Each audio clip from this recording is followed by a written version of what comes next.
Bien,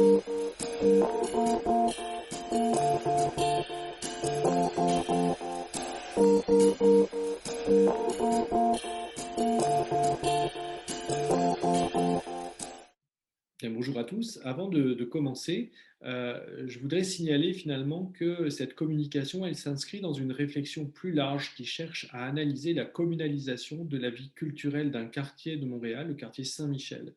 Nous cherchons à déterminer en fait dans quelle mesure la création de ce que nous appelons des communs culturels territoriaux peut concourir à la revitalisation du quartier. Mais dans cette présentation, nos objectifs seront d'analyser les réactions des acteurs culturels et communautaires d'un quartier défavorisé de Montréal au contexte de pandémie et de cerner les effets de la mise en commun de l'action culturelle sur un territoire, sur ses acteurs et sur ses populations.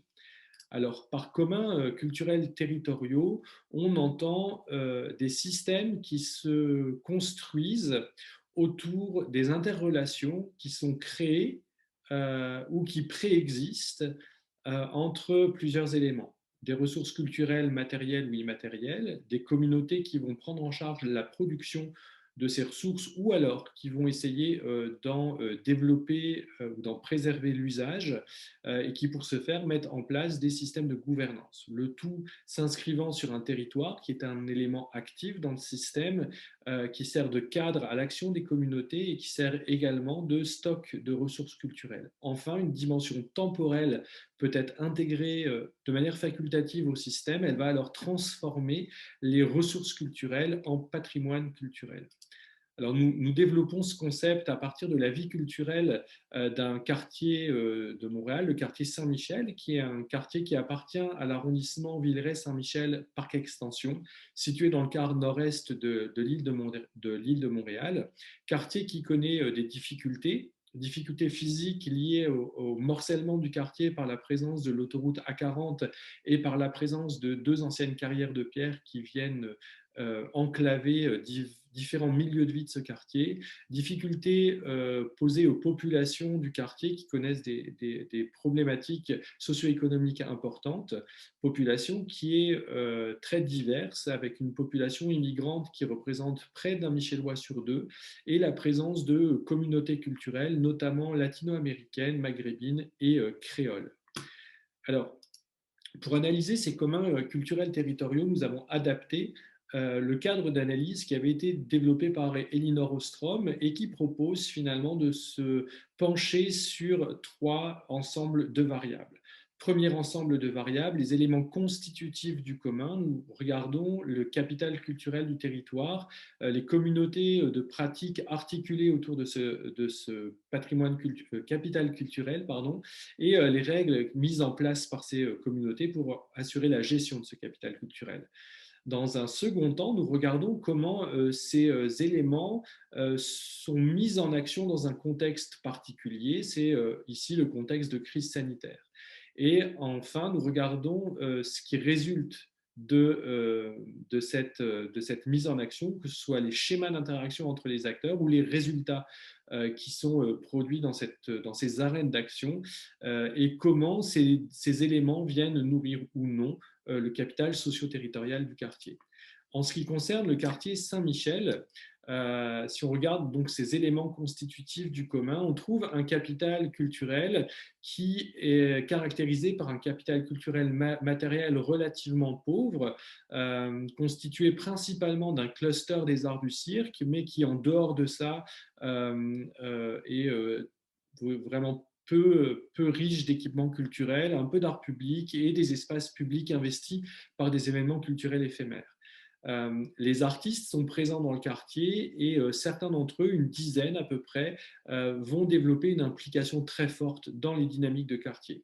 Et puis enfin, un capital culturel immatériel qui est marqué par la présence de communautés culturelles dynamiques, qu'elles soient haïtiennes ou maghrébines par exemple, et surtout par la présence d'une culture de la concertation et de la collaboration autour des enjeux culturels du territoire qui a été initiée par la TOHU et le Cirque du Soleil au début des années 2000 et qui véhicule une vision de la culture comme un outil mis à la disposition du développement socio-économique du territoire.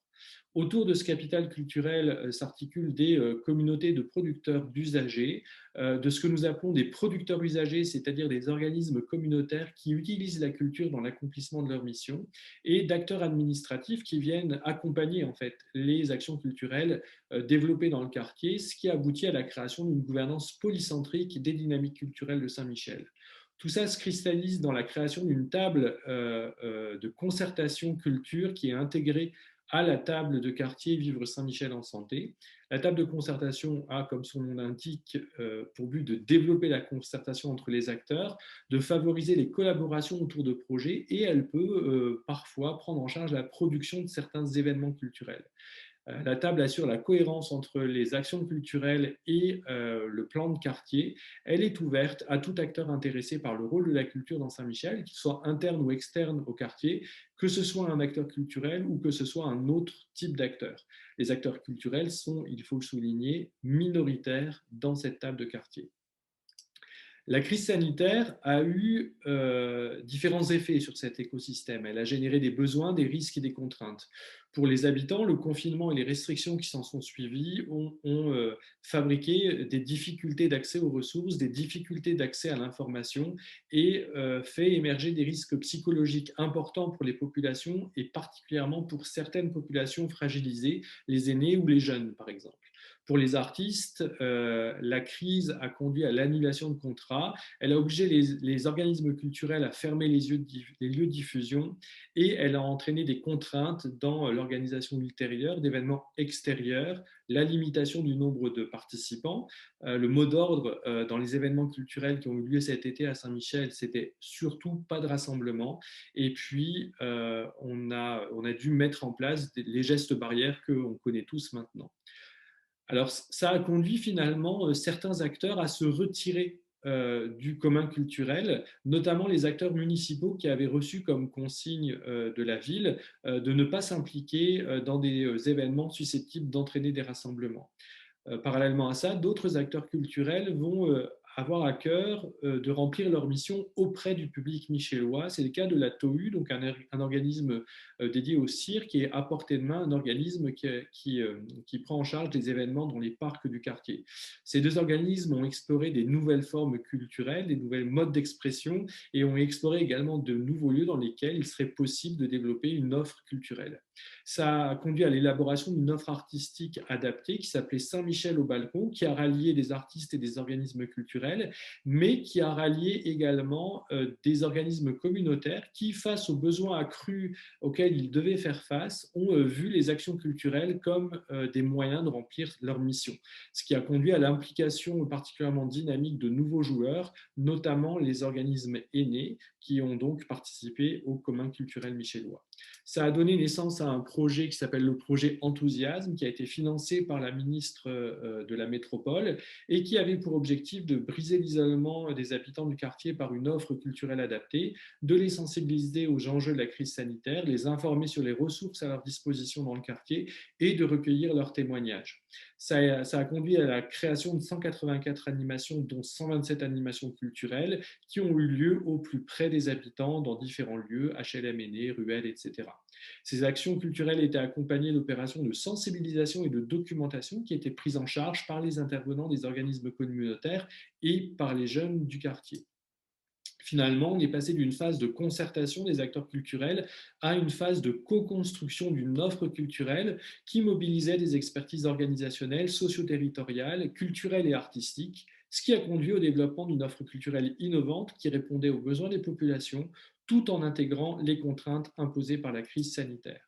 Ça a eu pour effet un effet très important sur le moral des personnes et notamment des personnes les plus vulnérables du quartier. Ça a permis de développer une offre culturelle au cœur des milieux de vie, de sensibiliser aux problématiques de la Covid et d'apporter une meilleure connaissance des ressources du quartier auprès des habitants.